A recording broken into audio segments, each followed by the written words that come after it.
Hello everyone, welcome to Naira study. अब आप सब कैसे हैं? मैं नायरा स्वागत करती हूं आप सबका आपके अपने YouTube channel Naira study hub पर। आज फ्रेंड्स हम लोग केंद्रीय शिक्षक पात्रता परीक्षा जो जनवरी 2022 का प्रश्न पत्र है उसको सॉल्व करेंगे। यानी कि देखिए 5 जनवरी 2022 को संपन्न जो ऑनलाइन परीक्षा हुई थी उसका पेपर सॉल्व करेंगे, जो कि सेकेंड प्रश्न पत्र है, यानी कि कक्षा 6 से 8 तक का है, भाषा फर्स्ट हिंदी। सो फ्रेंड्स, आप लोगों के लिए ये वीडियोस मोस्ट इम्पॉर्टेंट हो जाती है क्योंकि आप लोग बहुत अच्छे से जानते हैं कि क्वेश्चंस रिपीट होते हैं। सो आप लोग वीडियो को बिल्कुल भी स्किप ना करें और वीडियो को लास्ट तक ज़रूर देखें। अगर आप हमारे चैनल पर नए हैं तो चैनल को सब्सक्राइब ज़रूर कर लें और बेल आइकन को भी ज़रूर प्रेस कर दें, जिससे आने वाली वीडियोस आप तक पहुंच सके। तो चलते हैं आज की सीरीज़ का फर्स्ट पॉइंट देखते हैं। फर्स्ट पॉइंट में है, नीचे दिए गए गद्यांश को ध्यानपूर्वक पढ़ें और दिए गए प्रश्नों के उत्तर के लिए सबसे उपयुक्त विकल्प का चयन कीजिए। तो इसमें आपका है, देखिए पढ़ लेते हैं। सबसे पहले ये जो गद्यांश है इसको पढ़ लेते हैं, फिर उसके अकॉर्डिंग जो क्वेश्चंस है उसके आंसर दिए जाते हैं इसमें। तो आप लोगों को बहुत अच्छे से पता है, तो चलते हैं। देखिए, प्रणाम का भारतीय संस्कृति में बड़ा महत्व है। यह अपने से बड़ों, श्रद्धेय तथा आदरणीय जनों के प्रति आत्मीयता का प्रतीक है। माता पिता के अतिरिक्त समाज के सभी वृद्धजनों, गुरुजनों, अतिथियों, साधु संतों को अपनी परंपरा के अनुसार प्रणाम करना मानव धर्म है। वस्तुतः प्रणाम जीवन रूपी क्षेत्र में आशीर्वाद का अन्न उगाने का बीज मंत्र है।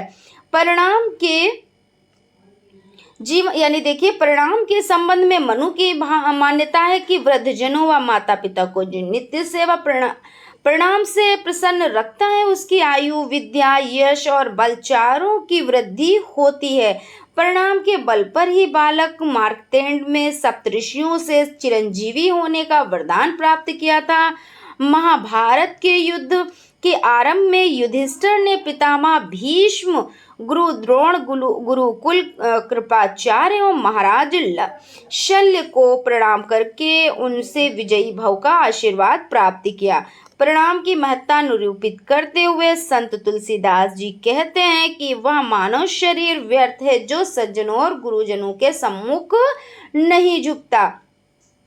तो अब चलते हैं, देखते हैं फर्स्ट नंबर का क्वेश्चन देख लेते हैं। प्रणाम किसका प्रतीक है? संस्कृति का है, आत्मीयता का है, मानव धर्म का है या परंपरा का है?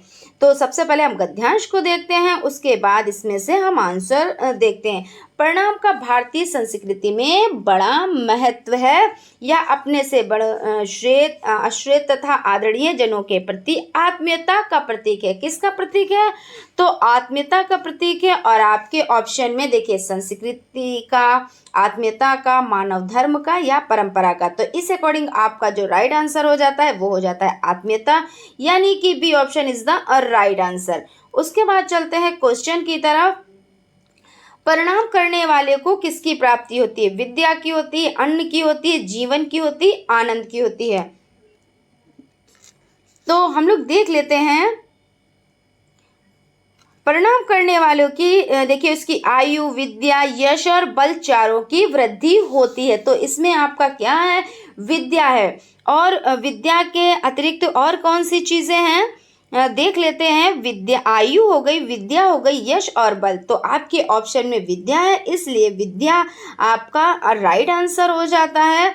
उसके बाद चलते हैं अगले क्वेश्चन की तरफ। आपकी स्क्रीन पर अगला क्वेश्चन है, यानी कि नेक्स्ट क्वेश्चन है, बालक मार्कंडेय को चिरंजीवी होने का वरदान किसने दिया था? तो पितामह भीष्म ने, गुरु द्रोण ने, सप्तऋषियों ने या युधिष्ठिर ने? तो इसमें आंसर देख लेते हैं। इसमें आपका आंसर हो जाता है, यानी कि जो थर्ड नंबर का क्वेश्चन आपका है उसका जो आंसर हो जाता है वो आपका हो जाता है बालक मार्कंडेय ने सप्त ऋषियों से, किससे? तो सप्त ऋषियों से चिरंजीवी होने का वरदान प्राप्त किया था। तो इस अकॉर्डिंग आपका जो थर्ड नंबर का क्वेश्चन है उसका आंसर आपका सी ऑप्शन हो जाता है, यानी कि सप्त ऋषियों ने।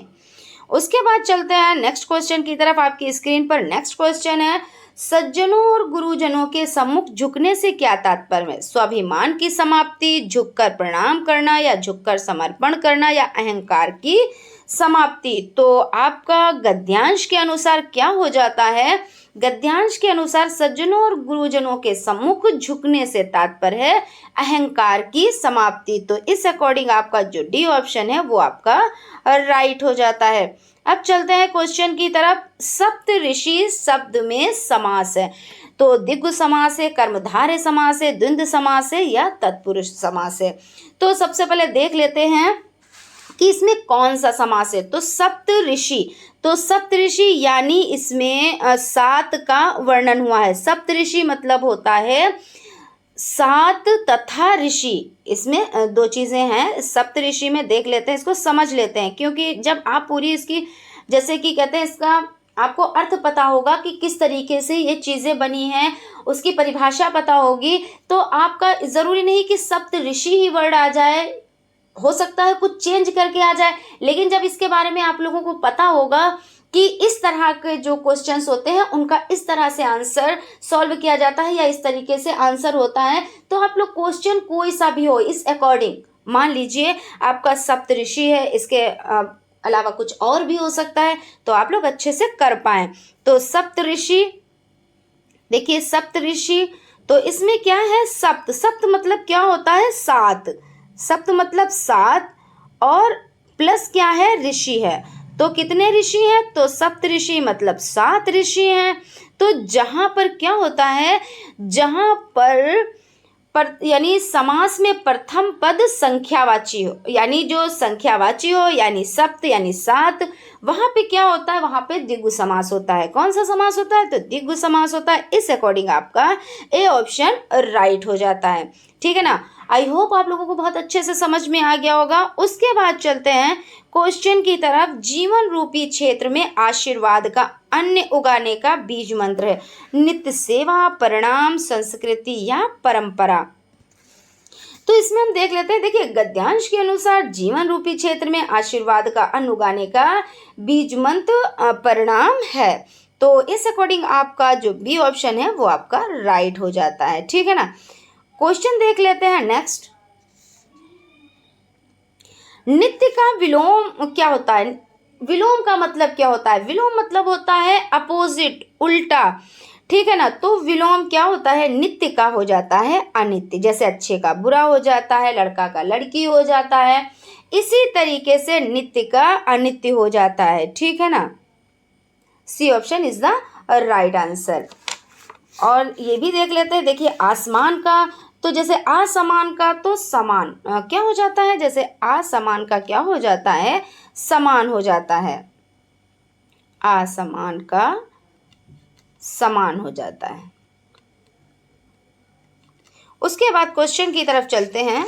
देखिए जो ये गद्यांश के अकॉर्डिंग आंसर देने होते हैं, इसमें कुछ जो क्वेश्चंस होते हैं उनको तो गद्यांश के अकॉर्डिंग देना होता है, लेकिन जो ग्रामर से रिलेटेड होते हैं उनको आप लोगों को तैयार करने रहते हैं। जैसे कि अनुप्रास हो गया, निपात हो गया, यानी कि अनुप्रास का मतलब ये कि अनुप्रास अलंकार हो गया, कोई से भी अलंकार, जितने भी अलंकार हैं आप लोगों को तैयार करने रहेंगे। निपात शब्द वो आपको तैयार करने रहेंगे इस तरीके से। और भी जो ग्रामर है यानी कि बेसिक ग्रामर है उसको आप लोगों को तैयार ही करना रहेगा। इस पर भी हम एक वीडियो बनाएंगे जिसमें आप लोगों के मोस्ट इम्पोर्टेंट पॉइंट्स होंगे, जैसे कि जितने आपके अलंकार हो जाते हैं, क्रिया हो गया, विश्लेषण हो गया, ये सारे जो है हम एक ही वीडियो में लेकर आएंगे। ठीक है ना? तो उस वीडियो को भी बिल्कुल भी मिस मत कीजिएगा, क्योंकि आपके सीटेड एग्जाम के लिए वो इम्पोर्टेंट वीडियो होगा। ठीक है ना? उसके बाद देखते हैं सम्मुख में प्रत्यय। प्रत्यय आप लोग बहुत अच्छे से जानते हैं, क्योंकि हर वीडियो में इसके बारे में चर्चा होती है, लेकिन फिर भी जितनी बार चर्चा की जाए अच्छा है, क्योंकि माइंड में क्या होता है, चीज़ें सेट हो जाती हैं और चीज़ें बहुत अच्छे से याद हो जाती हैं, समझ में आ जाती हैं। तो प्रत्यय, प्रत्यय मतलब प्रत्यय का मतलब होता है पीछे। प्रत्यय मतलब क्या होता है? प्रत्यय का मतलब होता है पीछे। और उपसर्ग का मतलब क्या होता है? उपसर्ग का मतलब होता है आगे। ठीक है ना? उपसर्ग का मतलब होता है आगे। तो इस अकॉर्डिंग देखिए सम्मुख में प्रत्यय है, तो आपका ऑप्शन दिए हैं सन और सम और जो आपका सी ऑप्शन है वो सा और डी ऑप्शन है सम। तो देखिए इसमें जिसमें हलंत लगा हुआ है वो आपका राइट आंसर होगा, क्योंकि इसमें आप लोग कंफ्यूज मत होइएगा। जिसमें हलंत लगा हुआ है वो आपका राइट आंसर हो जाएगा। इसका मतलब क्या है कि सम्मुख में प्रत्यय है तो सम है। उसके बाद क्वेश्चन देख लेते हैं। क्वेश्चन है निर्देश गद्यांश को पढ़कर दिए गए शब्दों यानी दिए गए प्रश्नों के सबसे उपयुक्त विकल्प का चयन कीजिए। तो सबसे पहले गद्यांश को पढ़ लेते हैं, उसके अकॉर्डिंग आंसर देते हैं। विद्यार्थी जीवन ही वह समय है जिसमें बच्चों के चरित्र, व्यवहार तथा आचरण को जैसा चाहे वैसा रूप दिया जा सकता है। यह अवस्था भावी वृक्ष की उस कोमल शाखा की भांति है जिसे जिधर चाहे मोड़ा जा सकता है। पूर्णतः विकसित वृक्ष की शाखाओं को मोड़ना संभव नहीं है। उन्हें मोड़ने का प्रयास करने पर वे टूट सकती हैं। छात्रावास उस श्वेत चादर की तरह है, श्वेत मतलब सफेद, जैसा प्रभाव डालना हो डाला जा सकता है। सफेद चादर पर एक बार जो रंग चढ़ गया सो चढ़ गया, फिर से वह पूर्णावस्था को प्राप्त नहीं कर सकती। इसलिए प्राचीन काल में ही विद्यार्थी जीवन के महत्व को स्वीकार किया गया है। इसी अवस्था में सुसंस्कार और सद्वृत्तियां पोषित की जा सकती हैं। इसीलिए प्राचीन समय में बालक को घर से दूर गुरुकुल में रहकर कठोर अनुशासन का पालन करना होता था। आई होप आप लोगों को देखिए गद्यांश अच्छे से समझ में आ गया होगा। अब क्या करते हैं, इसके अकॉर्डिंग क्वेश्चन के आंसर देते हैं। लेकिन ऐसा नहीं है कि अगर एक बार में कोई चीज़ नहीं समझ में आती है तो उसको देखिए, गद्यांश का मतलब ही ये होता है अगर आपने क्वेश्चन पढ़ा और उसको क्योंकि ये इसको देख के करना होता है, ये नहीं कि एक बार आपने पढ़ लिया। लेकिन चीज़ें हाँ एक बार में समझ में आ जाती हैं। अगर आप डीपली अच्छे से पढ़ेंगे तो एक बार में समझ में आ जाएगा। और अगर कोई चीज़ में कन्फ्यूज़न है तो उसको फिर से रिपीट करके पढ़ लें, फिर से रिपीट करके पढ़ लें। तो जितनी बार आप पढ़ेंगे तो उतना अच्छा रहेगा और चीज़ें समझ में आती रहेंगी। और इस तरीके से क्या होता है, गद्यांश ज़रूरी नहीं कि यही आ जाए, कोई सा भी आ जाए, आप उसके आंसर अच्छे से निकाल लेंगे। ठीक है ना। तो क्वेश्चन है व्यवहार को सुधारने का सर्वोत्तम समय कौन सा है। तो प्राचीन काल, पूर्वावस्था, छात्रावस्था, विकसित अवस्था। तो देख लेते हैं। विद्यार्थी जीवन ही वह समय जिसमें बच्चों के चरित्र, व्यवहार तथा आचरण को जैसा चाहे वैसा रूप दिया जा सकता है। यानी कि देखिए इसमें ऑप्शन आपका हो जाता है छात्रावास। तो C option is the right answer. उसके बाद क्वेश्चन है छात्रावास की तुलना विकसित पेड़ से करना क्यों ठीक नहीं है। पेड़ की यानी शाखा टूट जाती है, शाखा तक पहुंचना आसान नहीं है और शाखाएं बहुत भारी होती है। विकसित पेड़ की शाखा मुड़ नहीं पाती। अब यहाँ पे क्या है कि छात्रावास की तुलना विकसित पेड़ से करना, तो आप गद्यांश में देख लें कि यह अवस्था भावी वृक्ष की उस कोमल शाखा की भांति है जिसे जिधर चाहे मोड़ सकते हैं। और पूर्णतः विकसित वृक्ष की शाखाओं को मोड़ना संभव नहीं है। यानी क्या होता है, जब वृक्ष छोटा होता है तो उसकी शाखाओं को किधर भी आप मोड़ सकते हैं। लेकिन जब वृक्ष एकदम से क्या होगा, एकदम तैयार हो जाएगा, बड़ा वृक्ष हो जाएगा, तो क्या आप उसकी शाखाओं को मोड़ सकेंगे? नहीं मोड़ सकेंगे। तो इसलिए जो आंसर आपका हो जाता है, यानी कि जो 10 नंबर का क्वेश्चन है उसका जो आंसर हो जाता है, तो विकसित पेड़ की शाखा मुड़ नहीं पाती। जो विकसित पेड़ होता है उसकी शाखाएं नहीं मुड़ पाती और जो पेड़ अभी छोटा है उसकी शाखाएं मुड़ जाती हैं। ठीक है ना। उसके बाद क्वेश्चन है बालक को गुरुकुल में क्यों छोड़ा जाता है। उन्हें सुसंस्कार और सद्वृत्तियां पोषित हों, कठोर अनुशासन का पालन करना सीखे, विद्यार्थी जीवन का महत्व स्वीकारो, घर में संस्कार देना संभव नहीं है। तो आपके गद्यांश के अकॉर्डिंग जो आपका आंसर हो जाता है, यानी कि बालक को गुरुकुल में इसलिए छोड़ा जाता था क्योंकि उनमें सुसंस्कार और सद्वृत्तियां पोषित हों। आप देख लें यहाँ पे, देखिए कि इसलिए प्राचीन समय बालक को घर में दूर गुरुकुल में रहकर कठोर अनुशासन का पालन करना होता था। और क्या होता था, सुसंस्कार और सद्वृत्तियां पोषित की जा सके। क्या, तो सुसंस्कार और सद्वृत्तियां। ठीक है ना। तो सद्वृत्तियां, इस अकॉर्डिंग आपका जो ए ऑप्शन है, यानी कि 11 नंबर का जो क्वेश्चन है उसका ए ऑप्शन राइट हो जाता है। यानी उनमें सुसंस्कार और सद्वृत्तियाँ पोषित हों। उसके बाद क्वेश्चन है, छात्रावस्था सफ़ेद चादर के समान है क्योंकि एक बार प्रभाव पड़ने पर बदला नहीं जा सकता। जैसा प्रभाव डालना हो डाला जा सकता है, जितना प्रभाव डालना हो डाला जा सकता है। छात्रों में विरोध की भावना नहीं पनपती है। तो हम लोग सबसे पहले पैराग्राफ की तरफ चलते हैं। 12 नंबर का क्वेश्चन देखते हैं कि सफ़ेद चादर, यहाँ पे क्या है देखिए, पूर्णतः विकसित वृक्षों की शाखाओं को मोड़ना संभव नहीं, उन्हें मोड़ने का प्रयास करने पर वे टूट सकती हैं। छात्रावास उस श्वेत चादर की तरह है। किस तरह है कि उस श्वेत चादर की तरह होती है जिससे ऐसा प्रभाव डालना, जैसा प्रभाव डालना हो डाला जा सकता है। तो इस अकॉर्डिंग आपका जो 12 नंबर का क्वेश्चन है उसका जो बी ऑप्शन है वो राइट हो जाता है। जैसा प्रभाव डालना हो डाला जा सकता है, ठीक है ना। B option is the right answer. उसके बाद चलते हैं क्वेश्चन की तरफ। विकसित विश्लेषण बना है। अब देखिए विकसित विश्लेषण किससे बना है, तो विकास, यानी कि विकसित विश्लेषण विकास क्रिया से बना है, तो यानी कि क्रिया से। तो इसमें आपका जो सी ऑप्शन है वो राइट हो जाता है। उसके बाद चलते हैं क्वेश्चन की तरफ। विद्यार्थी का सही संधि विच्छेद होगा, तो विद्या प्लस अर्थी या विद्या प्लस आर्थी या विद्य प्लस आर्थी या विद्या प्लस आर्थी।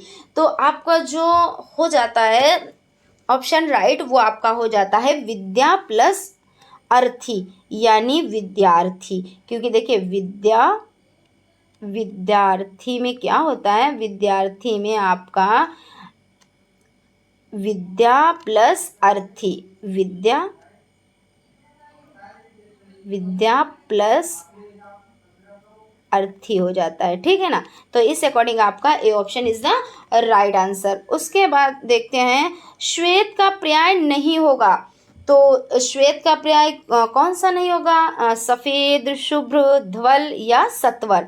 तो आपका जो श्वेत का पर्यायवाची है पहले वो समझ लेते हैं और कौन सा नहीं है उसके बाद वो समझ लेते हैं। तो श्वेत का आपका जो पर्यायवाची हो जाता है वो सफ़ेद हो जाता है, धवल हो जाता है, शुभ्र हो जाता है, लेकिन आपका सत्वर नहीं होता है। कौन सा नहीं होता, तो सत्वर नहीं होता। और सत्वर का जो होता है वो क्या होता है, पर्याय शीघ्र होता है। सत्वर का क्या होता है, तो शीघ्र होता है। क्या होता है, तो शीघ्र होता है। इस अकॉर्डिंग आपका नेगेटिव देखना है, तो नेगेटिव जो नहीं है वही आपका राइट आंसर होगा, यानी कि सत्वर। D option is the right answer. I hope आप लोग अच्छे से समझ रहे होंगे। अब क्वेश्चन है, बहुभाषी कक्षा में पढ़ाते हुए शिक्षक विविधता के मुद्दों पर किस तरह चर्चा कर सकते हैं। तो ऑप्शन ए आपका हो जाता है, कक्षा में विद्यालय की भाषा का प्रयोग करने की अनिवार्यता का आदेश देकर, या बच्चों को उनकी मातृभाषा में नहीं बोलने के लिए हतोत्साहित करने के लिए। अब देखिए यहाँ पे क्या हो गया कि मातृभाषा को आप उन्हें नहीं बोलने देंगे, हतोत्साहित करेंगे, तो ये तो आपका देखते ही कट हो गया। अब क्या है, विद्यार्थी की मातृभाषा को महत्व देना। जहाँ पे उसकी मातृभाषा को महत्व देने की बात हो रही हो तो उससे अच्छा आंसर, उससे बेस्ट आंसर कोई हो ही नहीं सकता। यानी कि जो विद्यार्थी है उसकी मातृभाषा का महत्व देना ही सबसे बेस्ट आंसर हो सकता है। फिर भी हम फोर्थ ऑप्शन भी देख लेते हैं, मातृभाषा के प्रयोग को अनदेखा करना। तो जी नहीं, मातृभाषा के प्रयोग को अनदेखा नहीं करना है। इसलिए आपका जो सी ऑप्शन है वो आपका राइट हो जाता है, यानी कि विद्यार्थी की मातृभाषा को महत्व देकर। उसके बाद क्वेश्चन की तरफ चलते हैं। 3 वर्षीय बालक शब्दों, वाक्यांशों तथा संक्षिप्त वाक्यों के प्रयोग द्वारा सरल संप्रेषणात्मक कार्य करती है। यह बच्चों के किस कौशल का प्रस्तुतिकरण है। तो वाक क्षमता, साक्षरता, रचनात्मकता, भाषा अधिगम। तो इसमें ये क्या कह रहे हैं कि 3 वर्षीय बालक शब्दों, वाक्यांशों तथा संक्षिप्त वाक्यों के प्रयोग द्वारा सरल संप्रेषणात्मक कार्य करती है। तो आपका हो जाता है फर्स्ट ऑप्शन, यानी कि वाक क्षमता। उसके बाद क्वेश्चन है, पराभाषा विज्ञान की जागरूकता है। तो इसमें देख लेते हैं, व्यक्ति की योग्यता जो केवल भाषा को समझने पर ही बल नहीं है। अब यहाँ पे देखिए, पराभाषा विज्ञान की जागरूकता, यहाँ पे आपका क्या आ गया, केवल तो आप कट कर दें। ऐसा नहीं है केवल का आपका 50-50 रहता है।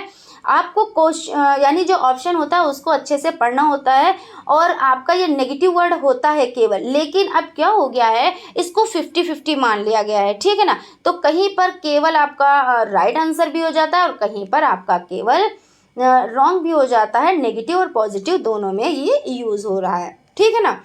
तो व्यक्ति की संप्रेषण करने की योग्यता, उसके बाद है व्यक्ति की भाषा पर प्रतिक्रिया तथा उसके कार्य के प्रति समझ बनाने की योग्यता। तो जहाँ पे भाषा पर प्रतिक्रिया तथा उसके कार्य के प्रति समझ बनाने की योग्यता हो, तो इससे बेस्ट आंसर नहीं हो सकता, तो आपका यही आंसर हो गया। और देखिए जो 4 ऑप्शन है इसको भी देख लेते हैं।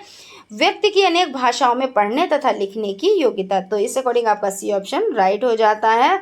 उसके बाद क्वेश्चन है, दिए गए विकल्पों में सबसे अधिक उपयुक्त विकल्प का चयन करके निम्नलिखित प्रश्न का उत्तर दीजिए। तो विद्यार्थी को शब्दों में, यानी जो शब्द हैं शब्दों में वर्णों के क्रम को याद करने में कठिनाई है तथा दृश्यात्मक स्मृति को जल्दी जल्दी खो देता है। यह कठिनाई डिसलेक्सिया, डिसकैलकुलिया, डिसग्राफिया, डिसप्रोक्सिया। तो इसमें आपका क्या कह रहे हैं कि विद्यार्थी को शब्दों में वर्णों के क्रम को याद करने में कठिनाई तथा दृश्यात्मक स्मृति को जल्दी जल्दी खो देता है। तो याद करना, पढ़ना, तो याद करना और पढ़ना किससे होता है, तो डिसलेक्सिया। अगर यहाँ पे लिखने की बात हो रही होती तो आपका क्या हो जाता है, डिसग्राफिया हो जाता है, ठीक है ना। और अगर गणित में कमजोरी का कहीं पे आभास हो रहा हो कि गणित में बच्चा कमजोर है, तो उसके लिए डिसकैलकुलिया। उसके बाद चलते हैं क्वेश्चन की तरफ। निम्नलिखित में से कौन सी भाषा भारतीय संविधान की 8वीं अनुसूची में सम्मिलित नहीं है। तो कौन सी भाषा सम्मिलित नहीं है, तो सबसे पहले कौन सी भाषा सम्मिलित है उसको जान लेते हैं, उसके बाद कौन सी भाषा नहीं सम्मिलित है उसको जान लेते हैं। तो इसमें आपकी कौन कौन सी भाषा हो जाती है भारतीय संविधान की 8वीं अनुसूची में सम्मिलित भाषाएं। देखिए आपकी असमिया हो जाती है। कौन सी हो जाती है, असमिया हो जाती है। असमिया हो जाती है, हम एक एक वर्ड लिखेंगे क्योंकि काफ़ी भाषाएं हैं, तो इसलिए जो है एक एक भाषा लिखेंगे, एक एक वर्ड लिखेंगे। असमिया हो जाती है, उड़िया हो जाती है, उर्दू हो जाती है। कौन सी, उर्दू हो जाती है, कन्नड़ हो जाती है, कश्मीरी हो जाती है, कन्नड़ और कश्मीरी हो जाती है, फिर कोंकणी हो जाती है, ठीक है ना, कोंकणी हो जाती है। उसके बाद गुजराती हो जाती है, उसके बाद डोंगरी हो जाती है, और तमिल हो जाती है, और तेलुगु हो जाती है, तमिल, तेलुगु और नेपाली हो जाती है, और बांग्ला हो जाती है, बोडो हो जाती है, बांग्ला, बोडो और मणिपुरी। और देखिए मणिपुरी हो जाती है, कौन सी, तो मणिपुरी हो जाती है, मराठी हो जाती है, और मलयालम हो जाती है। आप लोग देखिए इस तरीके से याद रख सकते हैं, क्योंकि देखिए जब कोंकणी आया तो कन्नड़, कश्मीरी, कोंकणी आपका एक ही जगह पे आ गया। उसके बाद आपका तेलुगु, तमिल हो गया, और आपका नेपाली, पंजाबी हो गया, बंगला, बोडो हो गया, मणिपुरी, मराठी, मलयालम, मैथिली। फिर उसके बाद देखिए ये आपके माँ से हैं। तो इस तरीके से आप लोग ना ट्रिक वाइज चीज़ें याद किया कीजिए, तो आप लोगों को अच्छे से याद हो जाएंगी और चीज़ें याद भी रह जाती हैं। और मैथिली, संथाली, संस्कृत, सिंधी तथा हिंदी। अब यहाँ पे देखिए संथाली, संस्कृत, सिंधी, अब और उसके बाद सिंधी और हिंदी, तो ये आपकी सब क्या हो जाती हैं, ये 8वीं अनुसूची में सम्मिलित भाषाएं हो जाती हैं। और भोजपुरी भाषा 8वीं अनुसूची में सम्मिलित नहीं है। कौन सी भाषा, तो भोजपुरी। आपकी जो भोजपुरी भाषा है ये किसमें नहीं सम्मिलित है, तो 8वीं अनुसूची में सम्मिलित नहीं है। इस अकॉर्डिंग आपका B option is the right answer. अब यही अगर आपका क्वेश्चन आ जाता है तब तो आप आंसर कर लेंगे कि भोजपुरी नहीं है, बोडो, संथाली और मणिपुरी है। लेकिन हो सकता है इसमें कोई और लैंग्वेज डाल दी जाए, तो आप लोगों को जो ये जो 8वीं अनुसूची में जो भाषाएं हैं, तो इनको आप लोगों को अच्छे से तैयार कर लेना है। इनमें से कोई सी भी आ जाए कि हाँ भाई ये हैं, तो जब हमको पता है कि ये भाषाएं हैं तो उनको हटा दिया, या नहीं में पूछा तो उनको पहले हटा दिया, जो नहीं है वही आपका राइट आंसर हो जाता है। तो इसलिए क्या है, आपको ये भाषाएं अच्छे से याद होनी चाहिए। हालांकि याद करना तो नेगेटिव हो जाता है, लेकिन थोड़ा बहुत तो याद करना रहता है, वो तो छोटे बच्चों के लिए हो जाता है, ठीक है ना। अब तो आप सब लोग बड़े हैं, तो आप लोग कुछ चीज़ें ऐसी हैं जिनको याद करना ज़रूरी है, इसलिए आप लोग याद कर लें। उसके बाद चलते हैं क्वेश्चन की तरफ। भाषा अधिगम के लिए पहले से क्या होना आवश्यक है? एक अच्छी पाठ्य पुस्तक, प्रोत्साहन, भाषा के प्रति सकारात्मक सोच, एक अच्छा शिक्षक। तो सबसे पहले देख लेते हैं एक अच्छी पाठ्य पुस्तक। भाषा अधिगम में सबसे पहले क्या होना चाहिए? मतलब ये है कि अगर अच्छा पाठ्यक्रम है तो बच्चा क्या भाषा सीख सकता है अच्छे से? तो ऐसा नहीं है। और प्रोत्साहन, हाँ, अगर बच्चों को प्रोत्साहन देना चाहिए, यानी भाषा अधिगम के लिए पहले से प्रोत्साहन होना आवश्यक है। किसी भी कार्य के लिए या सीखने के लिए प्रोत्साहन आवश्यक हो जाता है, जिससे उस कार्य में रुचि उत्पन्न हो जाती है। जैसे कहने का मतलब ये है कि जब बच्चों को प्रोत्साहित किया जाएगा तो उनमें कार्य करने की क्षमता बढ़ती है और उनमें रुचि भी आ जाती है। तो इसलिए आपका जो प्रोत्साहन है वो आपका राइट आंसर हो जाता है। उसके बाद क्वेश्चन है, जब पाठक पाठ्य सामग्री का केंद्रीय भाव तथा सार खोजने के लिए तीव्रता से पढ़ती है और लेखक के उद्देश्य तथा लिखने की व्यवस्था को समझना चाहती है, या प्रक्रिया के इस स्किमिंग रीडिंग है, स्कैनिंग रीडिंग है, गहन रीडिंग है या विस्तारित रीडिंग है। तो सबसे पहले समझ लेते हैं क्या क्वेश्चन कह रहा है। जब पाठक पाठ्य सामग्री का केंद्रीय भाव तथा सार खोजने के लिए तीव्रता से पढ़ती है तो लेखक तथा लिखने की व्यवस्था को समझाना चाहती है, तो यह प्रक्रिया डैश है। तो विस्तारित रीडिंग तो हुई नहीं, क्योंकि वो क्या कर रहे हैं, वो तीव्रता से पढ़ रहे हैं ना। फिर गहन रीडिंग भी नहीं हुई, क्योंकि तीव्रता से पढ़ने में गहन रीडिंग तो नहीं है। अब बचा आपका स्किमिंग रीडिंग और स्कैनिंग रीडिंग। तो इसमें आपका क्या हो जाएगा, इसमें आपका स्किमिंग रीडिंग के अंतर्गत आएगा। किसके अंतर्गत? स्किमिंग रीडिंग के अंतर्गत, ठीक है ना। उसके बाद क्वेश्चन है आपका, अध्यापक होने के नाते यदि आप शब्द वाक्यों के अर्थ पर कार्य करते हैं तो यह किससे संबंधित होगा? तो अर्थ विज्ञान, ध्वनि विज्ञान, शब्द संरचना या वाक्य विन्यास। तो आपका जो आंसर हो जाता है वो आपका हो जाता है अर्थ विज्ञान। यानी कि अध्यापक होने के नाते यदि आप शब्द वाक्यों के अर्थ पर कार्य करते हैं तो यह अर्थ विज्ञान से संबंधित हो जाता है, ठीक है ना। तो इस अकॉर्डिंग आपका जो ए ऑप्शन है वो आपका राइट हो जाता है। उसके बाद क्वेश्चन है, निम्नलिखित में से कौन सा एक असहकालिक संप्रेषण का उदाहरण है? असहकालिक संप्रेषण तो किसको कहते हैं? तो देखिए, जिसमें प्रेषण और रिसीवर के मध्य संदेशों का आदान प्रदान हो, किसको कहते हैं असहकालिक संप्रेषण? तो जिसमें आपका प्रेषक और रिसीवर, कौन? तो रिसीवर, प्रेषक और रिसीवर के मध्य यानी दोनों के बीच में आदान प्रदान हो, ठीक है ना। दोनों के मध्य आदान प्रदान हो तो क्या होता है? तो असहकालिक संप्रेषण का उदाहरण हो जाता है। तो इसमें आपका समाचार पत्र हो गया, इंस्टेंट संदेश हो गया, वीडियो कॉन्फ्रेंसिंग हो गया, इंस्टेंट चैट हो गया। तो जो समाचार पत्र है ये आपका राइट ऑप्शन हो जाएगा, यानी कि राइट ऑप्शन आंसर हो जाएगा, क्योंकि प्रेषक और रिसीवर के मध्य दोनों के मध्य संदेशों का आदान प्रदान हो रहा है, ठीक है ना। उसके बाद चलते हैं क्वेश्चन की तरफ। प्राथमिक स्तर पर डैश के ज्ञान को मुख्य रूप बोलने और लिखने में दक्षता के लिए प्रयोग किया जाना चाहिए। व्याकरण कौशल, प्रवाह, प्रवीणता। तो इसमें देख लेते हैं, प्राथमिक स्तर पर व्याकरण के ज्ञान को मुख्य रूप से बोलने और लिखने में दक्षता के लिए प्रयोग किया जाता है, यानी जाना चाहिए था। क्या होगा? अतिरिक्त स्थान पर व्याकरण हो जाएगा। क्या हो जाएगा? तो व्याकरण हो जाएगा, यानी कि ए ऑप्शन आपका राइट हो जाएगा।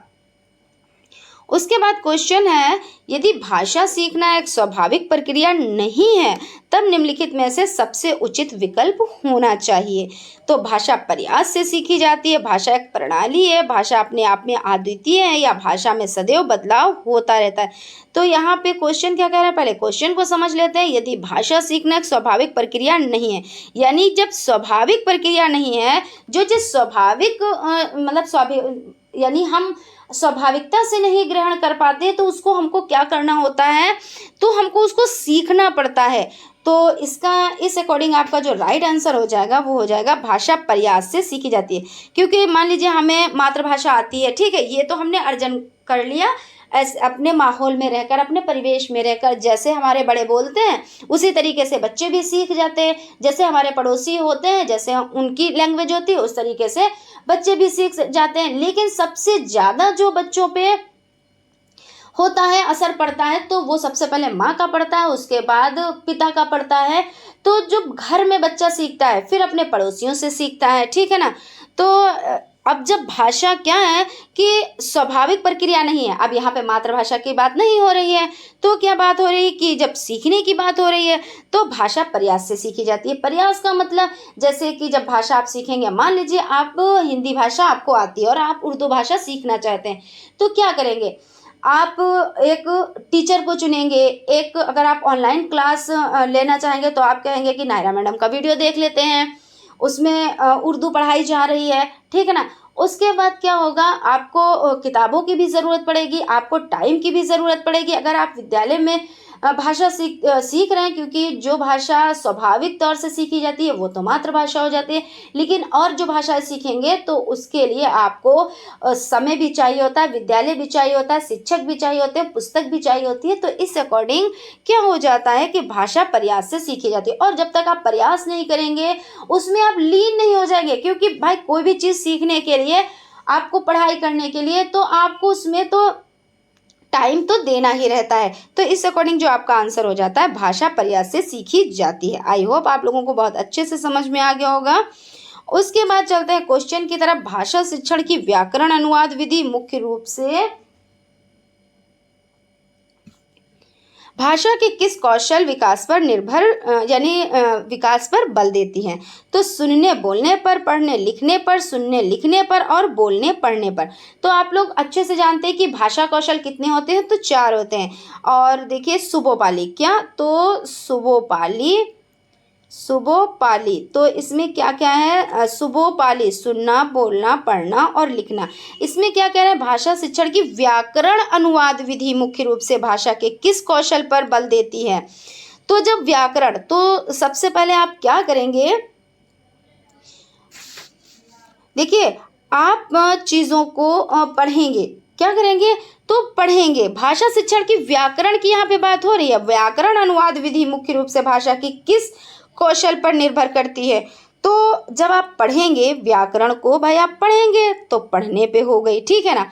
और पढ़ने के बाद आप उसको और करेक्ट करने के लिए क्या करेंगे, व्याकरण को आप लिख के सीखेंगे, लिखेंगे। भाषा के कौशल विकास पर बल देती है।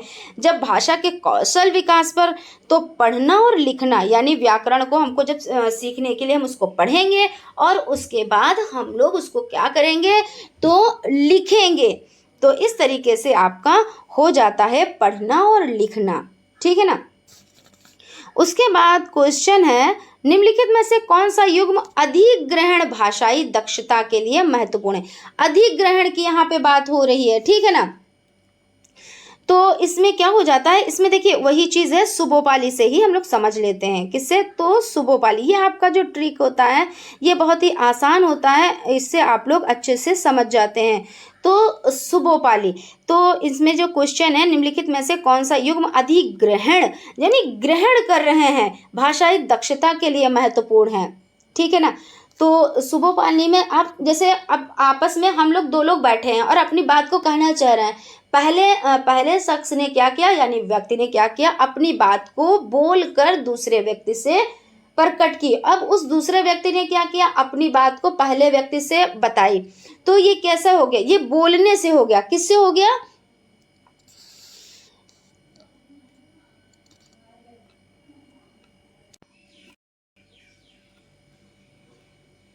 तो क्या हुआ सुबोपाली से कि सुन के हम क्या कर रहे हैं कि सुनना और बोलना हो जाता। और यहाँ पे बात क्या हो रही है, यहाँ पे बात हो रही है अधिग्रहण भाषाई दक्षता। तो अधिग्रहण भाषाई दक्षता के लिए सुनना और पढ़ना हो जाता है। क्या हो जाता है कि पहले शिक्षक बच्चों को पढ़ा रहा है तो बच्चे क्या कर रहे हैं, सुन रहे हैं, अधिग्रहण कर रहे हैं, ठीक है ना। और उसके बाद जब सुना और उसके बाद पढ़ा, तो ये क्या हो जाता है, तो ये सुनना पढ़ना अधिग्रहण भाषाई दक्षता के लिए महत्वपूर्ण हो जाता है। देखिए इस तरह के क्वेश्चन में आप लोग कंफ्यूज बिल्कुल भी मत होइएगा। अगर सीरियल वाइज की बात आए तो सुबोपाली से सुनना सुबह सुनना, बोलना, पढ़ना और लिखना हो जाता है। उसके बाद अगर व्याकरण अनुवाद विधि की बात आ जाए तो व्याकरण अनुवाद पहले हम उसको पढ़ते हैं ना, जैसे मान लीजिए कोई चीज़ आपको नहीं आ रही है, कोई जैसे व्याकरण नहीं आ रहा तो आप उसको पहले पढ़ेंगे और पढ़ने के बाद फिर लिखेंगे, तो ये आपका क्या हो जाता है, व्याकरण अनुवाद में हो जाता है। उसके बाद अगर युग्म अधिग्रहण भाषाई की बात हो रही हो तो वहाँ पे क्या होगा, वहाँ पे सुनना और पढ़ना होगा। ये चीज़ आप लोग ध्यान रखिएगा क्योंकि इस तरीके के जो क्वेश्चंस होते हैं वो कंफ्यूज करने वाले होते हैं। तो आई होप आप लोगों को बहुत अच्छे से समझ में आ गया होगा और आप क्लासेस देखिए अटेंड करते रहेंगे, इसी तरीके से देखते रहेंगे तो इस तरीके से जो ये क्वेश्चंस हैं सब जितनी भी कन्फ्यूज़न है सभी कन्फ्यूज़न दूर हो जाएगी। उसके बाद चलते हैं क्वेश्चन की तरफ। शिक्षक ने विद्यार्थियों को दिए गए विषय पर स्लाइड प्रस्तुतिकरण करने का निर्देश दिया। विद्यार्थियों को इसमें चित्रों, आरेखों, वीडियो के अंशों तथा लिंकों में यानी लिंकों को सम्मिलित करना है। तो इस प्रोजेक्ट के पूरा होने के बाद विद्यार्थी कौन सी दक्षता का प्रदर्शन करेंगे, तो मीडिया पर समाज के प्रभाव का विश्लेषण करने की, सूचना देने का प्रभाव बताने का, या मीडिया के विभिन्न रूपों के प्रयोग से प्रस्तुतिकरण को तैयार करने के लिए युक्तियों तथा रचनात्मक तकनीकी का प्रदर्शन, या मीडिया प्रस्तुतिकरण के सौंदर्यबोधी प्रभाव को पहचानना।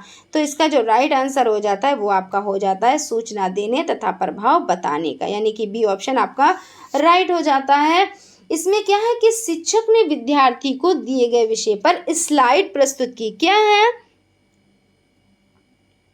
स्लाइड प्रस्तुत की करने का निर्देश दिया। विद्यार्थियों को इसमें चित्रों, आरेखों, वीडियो के अंशों तथा लिंकों को सम्मिलित करना है। इस प्रोजेक्ट को पूरा करने के बाद विद्यार्थी सूचना देने तथा प्रभाव बताने का कार्य करेंगे, ठीक है ना। उसके बाद चलते हैं आज की सीरीज का लास्ट क्वेश्चन देख लेते हैं। फ्रेंड्स, लास्ट क्वेश्चन पर चलने से पहले अगर आप हमारे चैनल पर नए हैं तो चैनल को सब्सक्राइब जरूर कर दीजिएगा और अगर वीडियो अच्छी लगे तो एक लाइक भी ज़रूर कर दीजिएगा। तो चलते हैं आज की सीरीज का लास्ट क्वेश्चन देख लेते हैं। शिक्षा का अधिकार अधिनियम मातृभाषा के माध्यम से अधिगम की अनुशंसा किस कक्षा तक के लिए करता है, तो कक्षा 8 तक का, या कक्षा 5 तक का, या कक्षा 10 तक का, या आपका 6 कक्षा तक का। तो आपका जो राइट आंसर हो जाता है वो आपका हो जाता है कक्षा 8 तक का, यानी कि शिक्षा का अधिकार अधिनियम मातृभाषा के माध्यम से अधिगम की अनुशंसा किस कक्षा तक के लिए करता है, तो कक्षा 8 तक के लिए। तो फ्रेंड्स, आज यहीं तक, मिलते हैं नेक्स्ट वीडियो में नेक्स्ट टॉपिक को लेकर, यानी कि जो आपका दूसरा पेपर होगा उसको सॉल्व किया जाएगा। तब तक के लिए बाय बाय, थैंक यू।